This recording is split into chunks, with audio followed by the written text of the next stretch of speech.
erkak kishini eng katta oladigan ajri, savob, ya'ni xudoyisi farz oilasiga, xotin bola chaqasiga qilib bergan taomi dedi.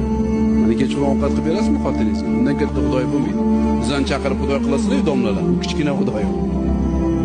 Hamda 100 ta imomni chaqirib, hammani chaqirib qilgan xudoyingizdan baribir xotiningizga, bolangizga yetirganingizga ko'proq savob. Ayolingni og'ziga solgan bir luqmangda ham senga ajr bor deganlar.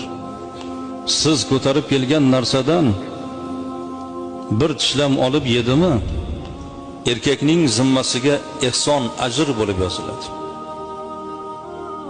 Turli joylarga ehson qilamiz. Bilib qo'yinglar akalar. Eng katta ajri, savobi ko'p sarfi xarajat oilaga qilingan sarfi xarajat.